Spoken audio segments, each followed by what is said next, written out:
The views and opinions expressed on any program are those of the producers and/or the persons appearing on the program and do not necessarily reflect the views and opinions of FRC Media, Bristol Community College, or the City of Fall River.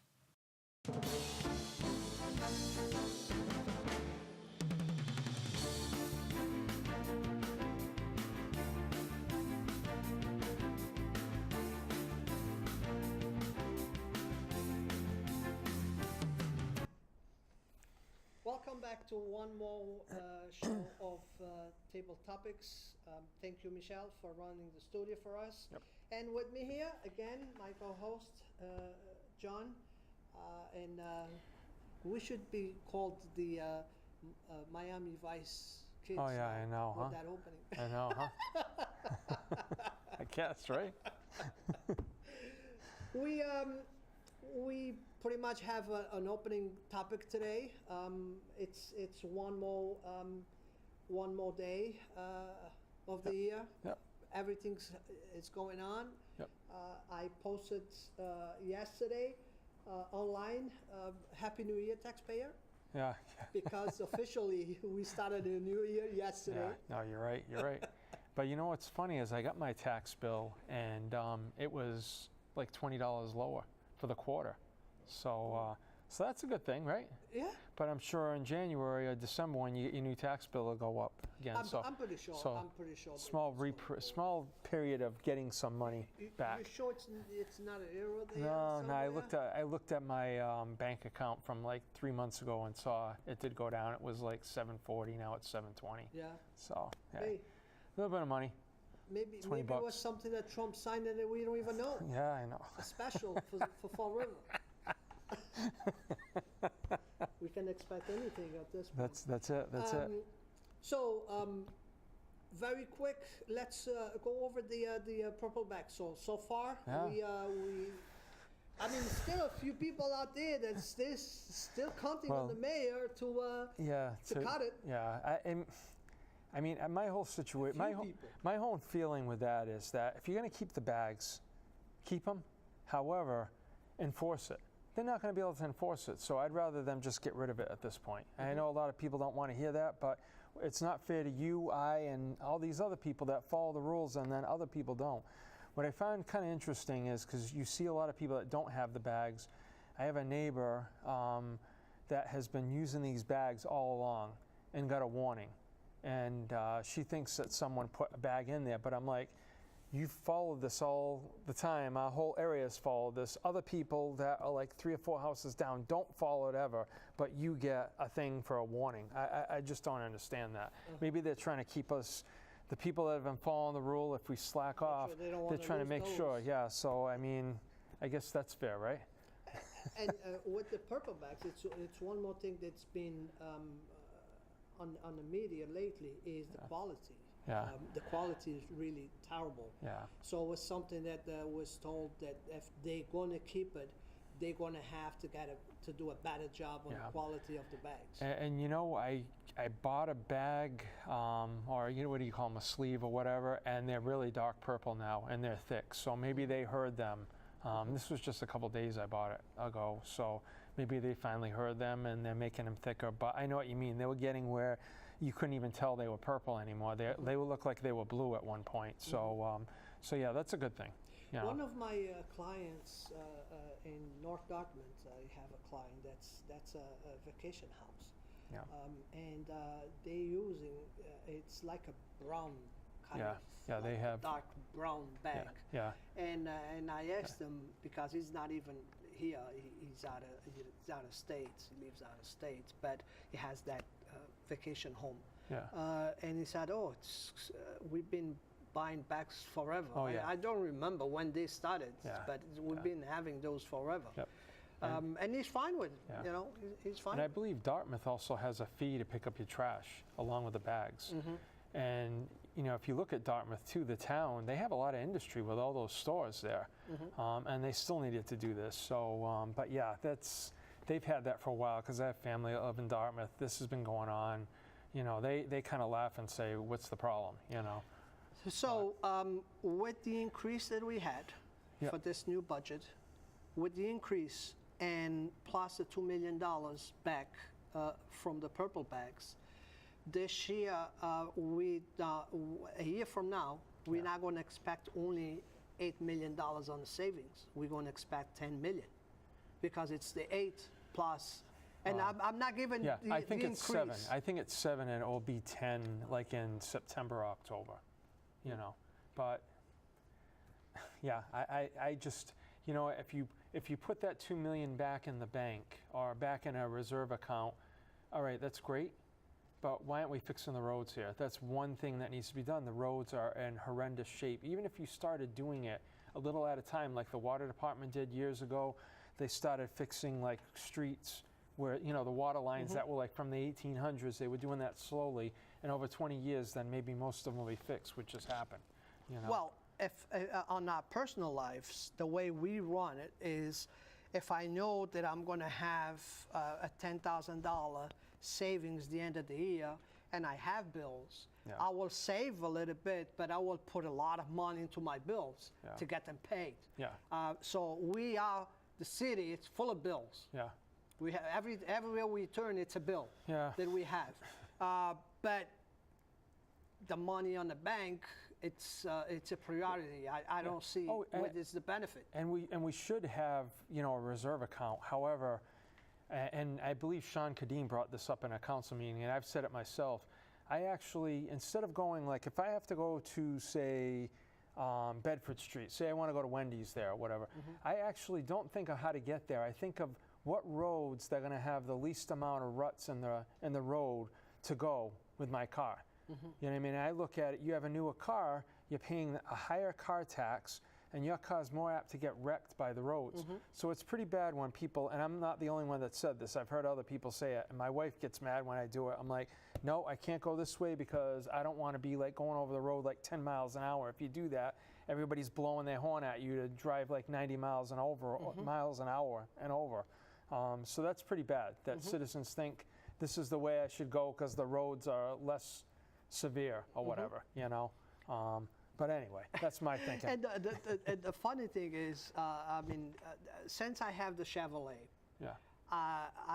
people's been just banging into me 3 times already. In 1 year, 3 times. And the good thing is that bumper, it's like plastic. You know, I mean, that thing that never cracks or breaks. You know, I get out of the car every time and I'm expecting because, you know, it's a big bang. I go around, I don't see nothing. I don't see no damage. So that's good. Hey, that's good. Be careful next time, you know. And but it's good. Could be people trying to avoid. People on their cell phones driving. Usually when people are driving erratically or fast, they're on a cell phone. And I don't get that. If you're on a cell phone, why are you driving 90? Exactly. And by the time they pick up, they head up, it's too late. You know, it's too late. And then that's what's been happening a lot. But other than that, I think that's it. We are getting into a new year. And we already know it is what it is. And it's another year. And we're going to all try to do our best and then all do what we have to do. Some of us don't care, you know. Well, I mean, you know, it happens with every administration, Carlos. Every administration comes in, they pick their people, even if it's like for boards or whatever, they pick their people and that's what it is, and they follow their agenda. It's nothing new, you know what I mean? And, you know, if some people don't like the person, then they get more aggravated with it, but nothing's changed. They're going to put it toward every mayor has their own thing they want to do, and anything else doesn't matter. And they do whatever they want, and you know. But interesting this year is not just citywide; it's national-wide too. You know, I mean, what else can we expect from the White House too? Jesus. What else can we expect from the White House? What else can we expect? I mean, we already know everything that he does. That he don't care. He does whatever he wants, and you know, he picks the people that he wants. He's everybody else does that when they're in. They do the same thing. They do the same thing. Yes, but 2 wrong don't make 1 right. Well, but why wasn't anybody saying they were wrong when they were in before? They were, you know what I mean? I didn't see people like that were liberals say they were right before. They never said anything. I think that this is worse because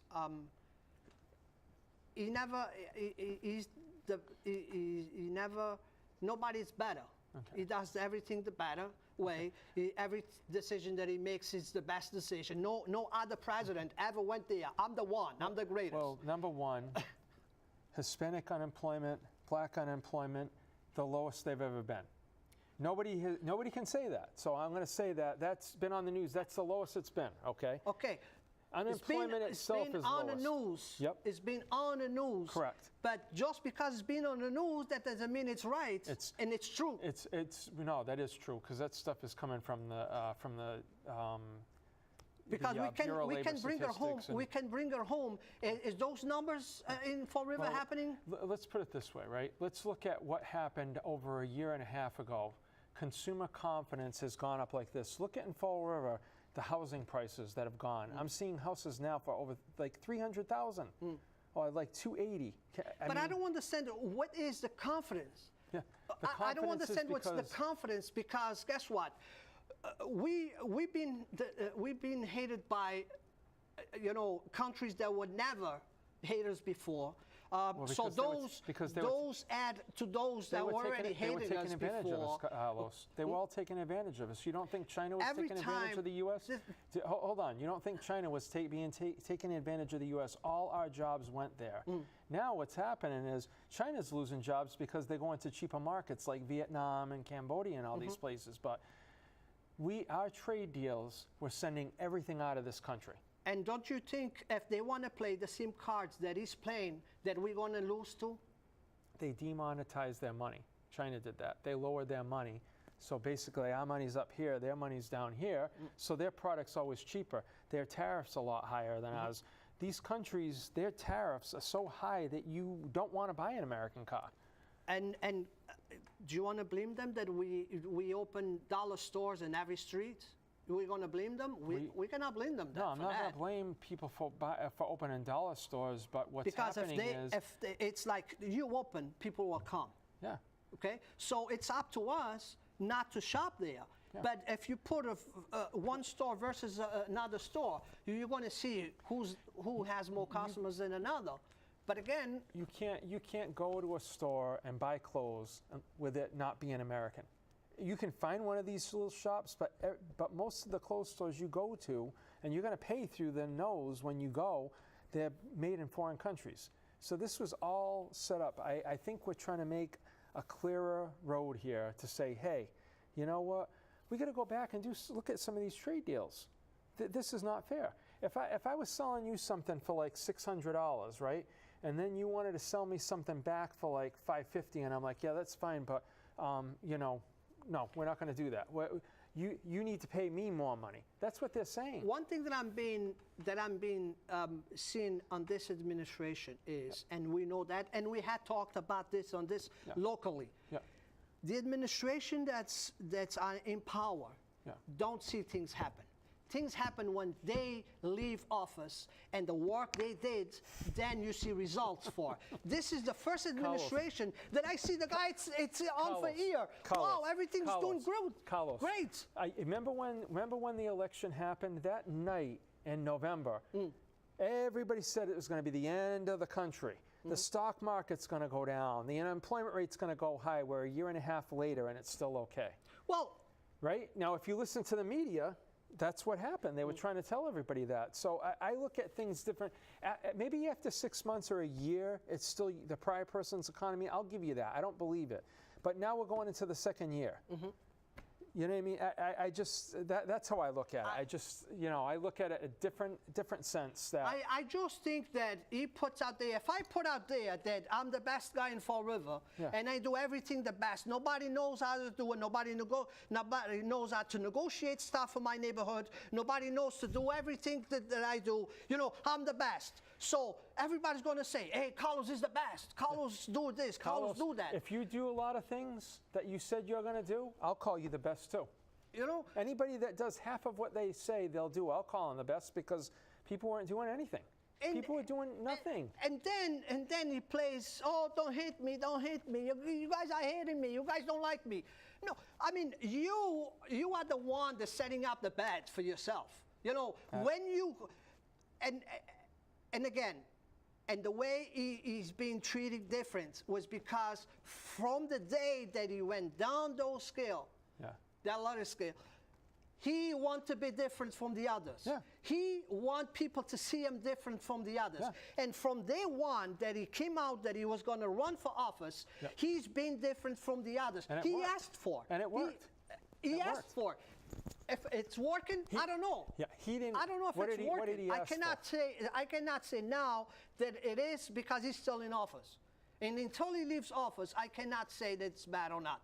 Because right now you can say the employment for this one it's big, and maybe the white people is losing jobs. No, you know, everything. Everybody's economic section or whatever unemployment rate has gone down for everybody. It's clear to see. Those are the figures. But you turn one channel, you see one number. You change the channel, you see another number. So those numbers should be equal. It's news, so it should be equal for everybody. If I put on certain channels and I follow certain people on Twitter, the whole world's collapsing right now, right? But if I look at another channel, it's totally the opposite spectrum.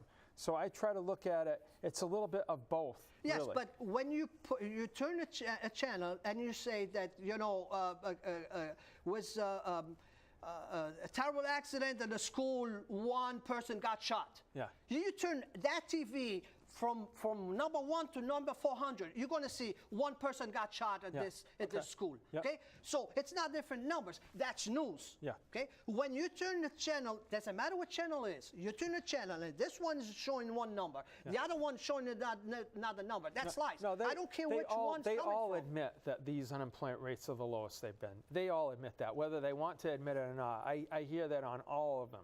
They all do that. But they're so wrapped in all these other crazy things that it's only on for like a minute or two, and then they move on to the next thing, saying this, that, or the other thing. You know, it's so, just... did you been hearing that the farmers are having a hard time employing people because people don't want to work on the farms? They don't want to work on the farms. You've been hearing that, right? Yeah, but we've always had a guest worker program for... but we don't have it. We always had it, but we don't have it. All right. Okay. So we don't have it. So that's one specific area that you can do it. That's one thing that so. But the people always went back to their home countries, just like on the Cape right now. There's a lot of foreign workers that only work here in the summertime in the Cape because they can't find people. In the wintertime, there's no work, so you can't get people moving there. So they go back home. They've been doing this for years. The problem is we don't have the system. I spoke about this before. We don't have the system because he wants to control the borders before he puts a system to work for. Okay. So is the system working now? Our wages have been declining for years. They're only starting to spark up now, but our wages have declined for decades. Our dollar has gone down in value because when you bring in millions and millions of unskilled workers, what happens? For people that are lower spectrum, their wages are depressed because you get all these people, and a lot of the people are working for less than minimum wage. They'll work under the table because they have no papers. So if you or I need to work for $15 an hour, they'll come in and say 10. Is that fair to the Americans that have been here or the legal U.S. citizens? Is that fair to them? It's not fair, but it's a system that we can control. No, it's not working though. It's not working, Carlos. We had a system that we could control it. It was different. Yeah, but it's not. But this system that we have right now is not working for us. Hasn't worked in the last 20 or 30 years. And you know, it's sad to say, but I hate seeing all these pictures of people, you know, protesting, and the politicians protesting, you know, that people are being separated, this, that, or the other thing. We have homeless veterans. We have kids in this country that are living in poverty, and they're Americans or they're legal immigrants, but we have people like our politicians protesting for them and screaming. What about America? What about the Americans first? Nobody from Central America is going to be advocating for Americans in their country. Nobody in Europe is going to advocate for Americans in Europe. We're the only country that does this. I don't have an issue with immigration. We've been bringing in since 1966. Prior to 1966, we brought in 200,000 immigrants a year legally, all right? Right after that, I don't know who changed it, but we've been taking in 1 million legal immigrants every year, and then whatever else, how many ever else have come in here illegally? Well, everybody that has connections, and they call themselves legals, Yep. that had immigration or family that immigrate here, they are illegals. They are illegals because who's if you illegal? go back to the first people that start coming over, was no such a thing of visas and you illegal. Was no such a thing. Then they then they set up the system. Now you need a visa to be an American. So let me put this way with Portugal, all right? Because part of my family, I traced back, came here in 1650, okay, from England. So if you look at it that sense, it wasn't a country. Portugal did the same thing. Portugal went to all these different countries and took them over and became an empire, along with the British Empire. So the people that live in all those other countries are not legal either? It's the same thing. To me, it's the same thing. Yeah, you're right. Portugal did. But guess what? You don't have a family member in Portugal. If you go to Portugal, you say, I want to become a Portuguese citizen. You think they're going to say, no, you have to go back and wait your line. I couldn't, yeah, of course I'd have to go back and wait in line. I don't have any... but Portugal don't work like that. You in So America, if I went right now to Portugal, I could become a citizen right away. You can. How? Your grandson can become right now. Grandson, not me though. It was my great-grandparents have been here since 1900. But you can now. You can become, because they put a new law a couple of years ago. Yeah. But it's grandsons. I have great-grandparents. So if you have grandparents, that's great. But you're an American and you want to become a Portuguese citizen. Okay. You don't have to go and back in line or anything. You put your paperwork and they accept you. Because guess what? You are welcome. I understand that America, it's like all this huge thing. We're the third. You have to bow for me to be on my country. Right now, we are the third largest country in this world. China, India, and then America. Okay, we have, when I was younger, we had 200 million people. We're up to like 350. Within 20 years, we've gone up 150 million people. Okay, we don't have the resources now. We're $20 million in debt. We don't have the resources now to take care of all the homeless. Go to California, see how many homeless people are living on the streets. Go to Washington, go to Boston. We can't even control our opiate problem here. And you know who burns a lot of that money? Who? Burns Us. what money? Us. Us. American citizens are the ones that are putting a lot of burden on that because they prefer, and that's politics. And that's politics, you know. Okay, and the system, the way it's working, the system, the way it's working is, and we talked about this for a long time. You go for help, okay? As long as you married, we cannot give you help. So guess what? You put your wife in a different address, and you got a free check, okay? So guess what?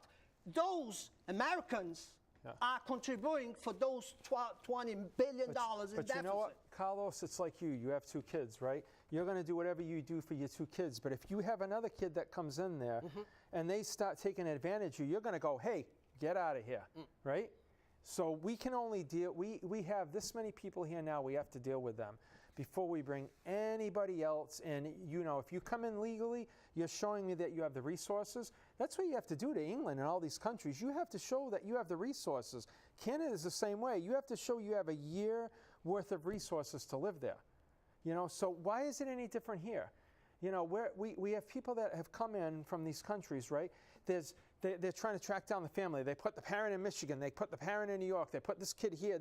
That's our resources. How do you think they're getting there? We're flying them there. You know well, you know something? I'm in favor of you coming here illegal. You don't have a voice. So we caught you. You go back. But that's not going to happen. The people at the border protesting. We want open borders. We don't want borders. Anybody should be able to go anywhere they want. That's what they're saying. Watch TV and see. Because again, you know, I mean, I can hear both sides. I can hear both sides. I like you got caught. Why are we going to spend money for you to go in front of a judge when you got caught? That's it. But it doesn't. You got caught. But this is what the president's trying to do. Before, you had to go before a judge. If you came in here illegally, you had to go before a judge. And if you have your kids with you, then we have to house them. So, yes, but not separate them. That's not separate them. That, I think that's when the people have the issue. I don't think they have the issue that you have to deport them. Do you, all right, I think they have the issue that you're going to take a 2-month-old from breastfeeding from the mother's arm to be somewhere else that she don't know where the kid is. So do you have? That's what the people. Carlos, but listen to this. Listen to this. You know what I would be mad about is that if you have a 2-month-old, you went 2,000 miles over borders. You went to 2 or 3 countries that you really, when you're trying to get refugee status, you stop at the first country. So I don't know why folks haven't stopped at the first countries, but whatever. So what I'd be more concerned about is you're taking this dangerous trek. You're paying people $5,000 to $10,000. Wouldn't it have been easier to try to just file papers with America and save enough where you could say, look, this is what I have. I have a year's worth of pay. That's probably what the coyotes charge them, $5,000 or $6,000 a person. You know, I don't want to be harsh. I'm just saying I have an issue. If you looking for asylum, I understand. You know, I mean, not every country is like this. Yeah. I understand, and like I heard it before in one of the channels, we have 9 posts through the border. Yeah. For those that are entry looking points. for They asylum. can go in. Yeah, I get it. So why are you jumping the fence when you can go into one of those 9 posts if you're really looking for asylum? Carlos, because you can cross over and just live in the community. You don't have to worry about coming over this. You just walk right over there. If you have family, they help you out, and that's it. Why should you go through the border and take a chance of getting sent back? Why would you do that? Well, because people know. If those posts are set up there to help those that are seeking asylum, I don't think that should be an issue. Yeah. I don't think should be an issue. So when you came here, right, you had to pay money to come here. I know to be a U.S. citizen, you have to pay money to come here. And I understand that you need. So you had to do that. You had to do that. Yes. You had to have somebody sponsor you to come here. And you have to take you exam and blood and make sure you don't bring disease and all of that. I have no problem with that. Do you think people just walking in are getting checked for all these things? No, that's why I'm saying if they're really looking for asylum, and we have 9 posts. It's not one that they have to travel like 150 miles. Yeah. So if they have those posts, I don't see why they are, because they don't want to take the chance. They want to just come in here. Why should they bother that? Like you said, they might have a chance of being deported. Why do they want to go through that? So I have a problem with that. If you really looking for asylum, because I saw a few stories that the kids, the mothers, they had to run over here because the kids, was being followed by that M13 MS-13. whatever. All right. Yeah. But they're now here. Those. Then look at New York. But some parts of New York are having issues. My thing is, why did you came from hiding when you come to the front door and tell them, my kid is in trouble and I need to save him? And I don't think that we're going to turn around and say no to a case like that. You know what I'm saying? So that's my, and Michelle she gave me five fingers and she's done to one now. And I'm going to tell you which one she's showing. But it's always interesting how we start Everybody thinks debating differently. And we agreed in some stuff, we disagreed in some stuff, but this came to a 2-party. Yeah. And that's the problem I have. This should not be a 2-party problem. I don't think it should be. I agree. Should not be a 2-party because it's Democrats. Because of the Democrats, we're not doing this. It's because of the Republicans, and the Republicans not doing this. Should not be about that. Should be is who agrees with who and we do what. Yeah, no, they need to fix the problem. But look, you don't want to fix the problem because you don't want to have a border wall. Agree with all this stuff then, but nobody wants to agree to it. We think it's still okay to bring people in on these lotteries from countries that are not really supportive of us when they get here. Well, the issue I see with the wall is the money, because it's a lot of money. But it's a lot of money, and we don't have enough time. Yeah. Have a good night. So we will see you in 2 weeks for one more show of the Table Topics. That's it.